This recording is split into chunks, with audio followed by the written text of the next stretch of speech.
అనంత film society ఆధ్వర్యంలో జనవరి 31న అనంతపురంలో నిర్వహించిన 8వ అనంత షార్ట్ ఫిల్మ్ అవార్డ్స్ వేడుకలో గుత్తి ప్రాంతానికి చెందిన ఎన్టీవీ రఫీక్ మరియు కేఎస్కే సునీల్ కుమార్ ఉత్తమ సోషల్ మీడియా ఇన్ఫ్లుయర్స్ అవార్డులను అందుకున్నారు. ఇన్స్టాగ్రామ్, యూట్యూబ్, ఫేస్బుక్ వంటి మాధ్యమాల్లో తమ వినూత్న కంటెంట్ ద్వారా ప్రజలను విశేషంగా ఆకట్టుకున్నందుకు గాను వీరికి ఈ గౌరవం దక్కింది. ఈ సందర్భంగా గుత్తి మండల వర్కింగ్ జర్నలిస్ట్ యూనియన్ ఆధ్వర్యంలో అవార్డు రహితులకు ఘనంగా సన్మానం నిర్వహించారు. సీనియర్ జర్నలిస్ట్ తనీర్ శ్రీనివాస్తో పాటు రఫీక్, సునీల్లను పూలమాలలు, శాలువాలతో సత్కరించారు. అనంతరం కేక్ కట్ చేసి సంబరాలు చేసుకున్నారు. ఈ కార్యక్రమంలో జర్నలిస్ట్ మిత్రులు మాట్లాడుతూ అతి తక్కువ కాలంలోనే సోషల్ మీడియాలో రాణించి జిల్లా స్థాయిలో గుర్తింపు తెచ్చుకోవడం అభినందనీయమని, భవిష్యత్తులో వీరు మరిన్ని శిఖరాలను నిర్వహించారని ఆకాంక్షించారు. జనసేన నాయకులు కూడా వీరిని ప్రత్యేకంగా సన్మానించారు. ఈ కార్యక్రమంలో గోవిందరాజులు, మస్తానప్ప, రమేష్, రామకృష్ణ తదితరులు పాల్గొన్నారు.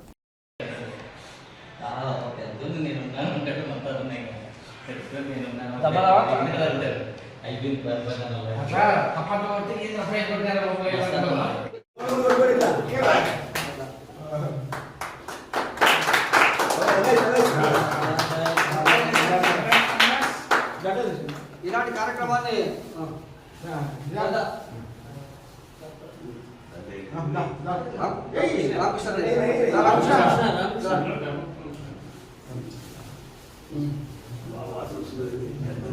రెండవ అవార్డు గ్రహీత సునీల్ ని సీనియర్ పాత్రికేయులు రమేష్ దుశ్శాలతో కప్పి సన్మానించాల్సిందిగా కోరుతూ ఉన్నాం.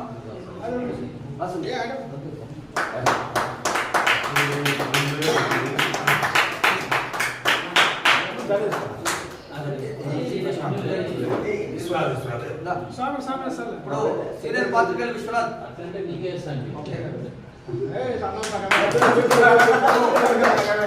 మనందరికంటే సీనియర్లు తనీర్ శ్రీనివాసులు గారిని వాళ్ళ ప్రియమైన శిష్యుడు వాచి సన్మానం చేసిగా ఆహ్వానిస్తా ఉన్నాం.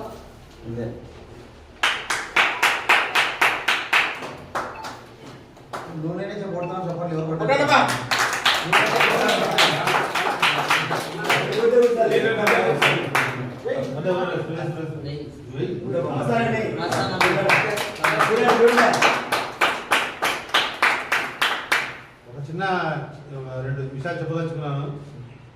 మామూలుగా అడవిలో మృగాలు, మన పురుగులు కానీ సింహాలు కానీ ఎక్కడ రక్తం దిక్తే ఆడ వాసన పట్టిపోతాయి. మా గురువు అట్లా వాసన బట్టి వాసన కోసం పోతారు.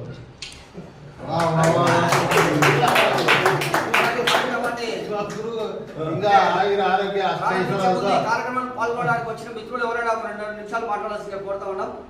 ప్రత్యేకించి వీళ్ళకి మనం శుభాభినందనలు చెప్పాలా, అభినందించాలా. ఈ అవకాశం మనకు గుర్తికి రావడం కూడా మనందరికీ కూడా గర్వకారణం. కాబట్టి మీ అభిప్రాయాలు వాళ్ళతో షేర్ చేసుకున్న తర్వాత సీనియర్ పాత్రికేయులు శిక్ష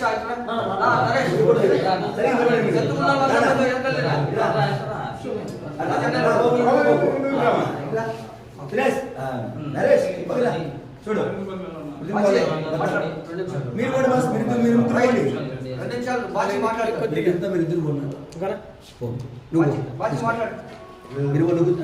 ఈరోజు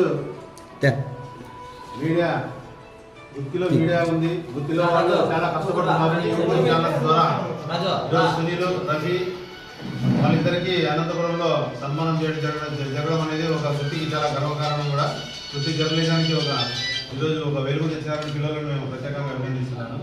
అదేవిధంగా వృత్తిలో ఎంతో కాలంగా తాను ముసలుడైనా ఇంకా నల్లగా వెంట్రుకలు ఉన్నాయి, అయినా కూడా ఆయన ఇంకా కళ్యాణ్ వచ్చేంత వరకు కూడా జర్నలిజం చేస్తున్నాడు, చూస్తున్నాడు. యూట్యూబ్ 01 ఏపీ న్యూస్ అని ఛానల్ పెట్టి ఊర్లో ఎక్కడ వార్త ఏం జరిగినా కూడా ఇమ్మీడియట్గా ఛానల్లో వచ్చేటట్టు చేస్తూ ప్రయత్నం చేస్తున్నటువంటి మా 65 ముసలుడు, మా గురువు చిన్న పిల్లడే, ఇంకా యువకుడు. ఆయన ఇంకా ఈ విధంగా కష్టపడుతున్నందుకు ఆయన కూడా చేయాలని ఉద్దేశంతో చేసినటువంటి తర్వాత ఈ యొక్క సన్మానం చేసినట్టు అందరికీ కూడా ధన్యవాదాలు. విలేకరులందరికీ కూడా ఐక్యతతో ఉండాలని మనసుగా కోరుకుంటూ మన హక్కులు మనం కాపాడుకుంటూ ప్రజా సంక్షేమానికి పాటుపడాలని అందరికీ పిలుపునిస్తూ ఈ అవకాశం ఇచ్చిన ధన్యవాదాలు. ఈరోజు గుత్తి పట్టణంలో మన ఆర్మీ గెస్ట్ హౌస్ నందు జర్నలిస్ట్ ఐక్యవేదిక ఆధ్వర్యంలో మన తోటి జర్నలిస్టులు అయినటువంటి మన రఫీ గారు మరియు సునీల్ గారికి అనంత ఫిలిం సొసైటీ ఆధ్వర్యంలో అవార్డు పొందినందు సందర్భంగా మన జర్నలిస్ట్ ఐక్యవేదిక ఆధ్వర్యంలో ఈరోజు సన్మాన కార్యక్రమం నిర్వహించాను. భవిష్యత్తులో ఇలాంటి అవార్డులు మరిన్ని పొందాలని చెప్పి ఈ జర్నలిస్ట్ ఐక్యవేదిక తరఫున తెలియజేస్తున్నాను. దాంతోపాటు మా సీనియర్ జర్నలిస్టు తన్నీర్ శ్రీనివాసులు గారిని కూడా ఈరోజు ఘనంగా సన్మానించాము. నాకు ఇంకా చాలా సంతోషంగా ఉంది. ఇందాక మన బాషి గారు చెప్పారు, ఆయన రక్తం వాసన బట్టి పసిగడతాడు ఆయన కాదు. ఆయన ఎట్లా అంటే లవంగం ఉన్నట్ల డేంజర్ ఆయనతో పెట్టుకుంటే మోస్ట్ డేంజర్ ఆయన. కాబట్టి ఈ సీనియర్ పాత్రికేయులను కూడా సన్మానించడం నాకు చాలా సంతోషంగా ఉంది. అదేవిధంగా మన రఫీ అన్న గురించి, సునీల్ అన్న గురించి కూడా 2 మాటలు చెప్పాలా. ఎప్పుడు ఏ సమయంలో కూడా ఎక్కడన్నా ఏదైనా వార్త జరిగినా కూడా తక్షణమే అక్కడికి వెళ్ళి వార్తను కవర్ చేసి మనందరికి కూడా షేర్ చేస్తూ మనకు కూడా పని తగ్గిస్తున్నారు. వీళ్ళకి కూడా ప్రత్యేక ధన్యవాదాలు చేస్తున్నాను. Thank you. ఈ అవకాశం ఇచ్చిన నాకు ధన్యవాదాలు. Thank you.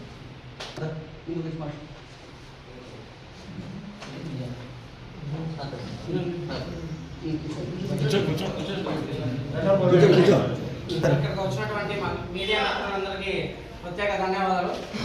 ముందుగా చెప్పుకోవాలనుకుంటే ఈరోజు సోషల్ మీడియా అనేది ఒక ఆయుధం లాంటిది. సమాజంలో ఉన్నటువంటి పరిస్థితులన్నిటినీ కూడా ప్రజల్లోకి తీసుకెళ్లేటువంటి సాధనం ఏదైనా ఉందంటే సోషల్ మీడియాగా ఈరోజు మనం చెప్పుకుంటున్నాం. అటువంటి సోషల్ మీడియాలో నిస్వార్థంగా ఏమి ఆలోచించకుండా 24 గంటలు ప్రజా శ్రేయస్సు కొరకు, ప్రజల సమస్యల పరిష్కారానికై ఆ సమస్యల అధికారులకి దృష్టికి తీసుకెళ్లి, అదేవిధంగా ఆ సమస్యల యొక్క మూలాలు ఎక్కడ ఉన్నాయి పరిష్కారాన్ని కూడా తెలిపేటువంటి గొప్ప సాధనం ఏదైనా ఉందంటే ఒక విలేకరిగా మనం చెప్పచ్చు. ఈరోజు ఆ పదవికి ఆ యొక్క జర్నలిజానికి ఒక మంచి పేరు వచ్చిందని ఈరోజు మనం గుర్తిపట్టిన వాస్తువులుగా, వార్తా విలేకరులుగా, మీడియా మిత్రులుగా మనం అందరూ కూడా సంతోషించదగినటువంటి విషయం.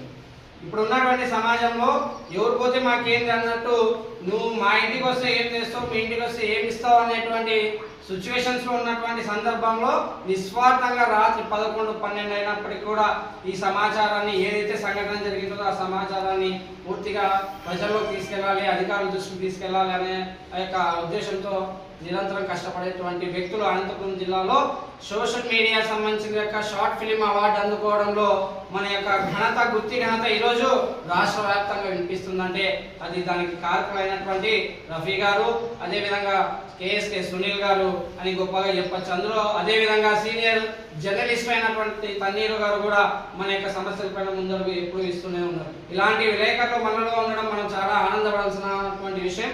కాకపోతే ఏంటంటే కొంతమంది చెప్తుండొచ్చు విలేకరుల పైన రకరకాలుగా చెప్తుంటారు. బట్ వాళ్ళు ఏదైతే ఆలోచిస్తున్నారో వాళ్ళ ఆ యొక్క ఆలోచనలో అంటే విలేకరులు లేదంటే దాన్ని మభ్య పెడుతున్నారు కొంతమంది కొన్ని విషయాలు అనేటువంటి ప్రతి సంఘటన అది విద్యాపరంగా, రాజకీయ పరంగా, అదేవిధంగా వైద్యపరంగా, వ్యవసాయ పరంగా ఏదైనప్పటికీ కూడా ప్రతి విషయాన్ని గుత్తి మండలంలో జరిగేటువంటి విషయాన్ని ఈ యొక్క సోషల్ మీడియా ద్వారా ప్రతి ఒక్కరు తెలిసే విధంగా ప్రయత్నం చేస్తున్నటువంటి మిత్రులైనటువంటి రఫీకి, అదే సునీల్కి ప్రత్యేక ధన్యవాదాలు మా యొక్క గుత్తి మండలం వర్కింగ్ జర్నలిస్ట్ తరఫున తెలుపుకుంటూ ఈ అవకాశం ఇచ్చిన ప్రతి ఒక్కరికి ధన్యవాదాలు. ఈ సన్మాన కార్యక్రమానికి వచ్చినటువంటి అందరికీ, మీడియా మిత్రులకు, మిగతా సోదరులందరికీ కూడా కృతజ్ఞతలు. షార్ట్ ఫిలిం దాని ద్వారా అవార్డు తీసుకుని సోషల్ మీడియాలో కానీ లేకపోతే వాట్సాప్ గ్రూపుల్లో కానీ హల్చల్ అవుతుందే దాన్ని ఫస్ట్ గమనించి మన పిల్లలని సన్మానించాలా, వాళ్ళకి ఇంకా గుర్తింపు తీసుకురావాలా. మనమే సన్మానించుకోవడం, మన గుర్తింపుని మనమే ఎన్లైట్ ఎలివేట్ చేసుకుంటుంటే బాగుంటుందని నా 7:30-8 గంటలప్పుడు మస్తానని చెప్పాడు. ఫస్ట్ ఆయనకి థాట్ వచ్చేది. అందరు సన్మానం చేస్తున్నారు, మన వల్ల మనం కూడా సన్మానం చేయాలని. ఈ సన్మానంలో కానీ, అవార్డులో కానీ, ఆ చారువాలో కానీ, ఆ దండలో కానీ మీరందరూ గుర్తుపెట్టుకోవాల్సింది ఏమంటే మన బాధ్యత మరింత పెరిగింది అని. ఈ అవార్డులు, రివార్డులు ఇవన్నీ కూడా ఒకటి ఎవరిదన్నా ఒక వార్త పేపర్లో వస్తే ఈ పేపర్ ఉదాహరణకు ఓబ్లేస్ అనుకో, ఓబ్లేస్ వార్త వస్తే ఓబ్లేస్ కంటే సంతోషపడేది మేమే. మా వార్త వచ్చిందని అంటే ఆ విధంగా సంతోషపడే స్వభావం, ఆ విధంగా తీసుకునేటువంటి ఒక మంచి గుణం ఉన్నటువంటి పాత్రికేయ వృత్తిలో మేము పనిచేస్తూ చాలా గర్వపడుతున్నాం. మీకంటే మేమే సంతోషపడతాం వార్తలు వస్తే. కొంతమంది ఫోన్ చేసి ఏమన్నా వార్త రాలే, ఏమన్నా ఈరోజు మా పేరు రాలేదు, వారి పేరు రాని అంటుంటారు. కానీ నీ పేరు వస్తే నీకు సంతోషం ఉండదేమో, కానీ మాకు సంతోషం నీ పేరు రాకపోతే నీకు ఎంత బాధ ఉంటుందో కానీ దానికంటే డబుల్ త్రిబుల్ బాధ ఉంటుంది. ఎందుకంటే ఆ పిల్లలకు వస్తే ఆ పిల్లడు మాకు గుర్తిస్తాడు, రేపొద్దున మనతో మాట్లాడతాడు. ఆ పిల్లడు కూడా సమాజంలో ఒక లీడర్గా ఎదిగే అవకాశం ఉంటుంది. ఆ అవకాశాన్ని నేను కల్పిస్తున్నానంటే నాకు పరోక్షంగా సంతోషం ఉంటుంది అనే విషయాన్ని మీరు గుర్తుపెట్టుకోవాలా. పేర్ల కోసం, దానికోసం ఈ సమాజంలో ఉన్న వాళ్ళు కాకులాడద్దండి. అందరూ కూడా నిస్వార్థంగా సేవలు అందించే వాళ్ళే ఉన్నారు. ఈ ప్రతినిత్యం అందరికంటే ఇడున్న వాళ్ళందరికంటే నిజంగా చెప్పాలంటే రఫీ కానీ సునీల్ కానీ నాకేం వస్తానికి చాలా క్లోజ్ అవుతుంది. నువ్వు మస్తానంటే 10 గంటలు నాకే ఎక్కువ క్లోజ్. అన్ని విషయాలు కానీ మస్తాను కానీ ఊరికి అద్దాలు పెట్టుకుని అందరూ వెళ్ళిపోతుంటారు. ఊరికే నమస్తే ఊరికి ఇట్లా అంటుంటారని ఆ నమస్సులో నువ్వు చూసి ఆ చూపుని 10 గంటలు నీ వైపు చూసిద్దామనే విషయాన్ని మీరు గుర్తుపెట్టుకోవాలా.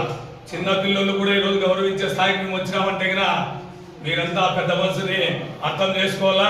ముఖ్యంగా ఆ తాడు వచ్చినటువంటి మస్తాన్ గారి మీ అందరి ఈ సభా సందర్భంగా మీ అందరి తరఫున కృతజ్ఞతలు తెలియజేస్తున్నా. ఎందుకంటే ఊరి సన్మానించే బుద్ధి అంత ఆశామాషి రాదు. పక్కన సన్మానిస్తే మాకేమని అది కాదు. నన్ను కూడా వేరే పని ఉందన్నా కూడా నువ్వు ఉండాలని చెప్పి పలానా టైం చెప్తే ఆ టయానికి ఏర్పాటు చేశాడు.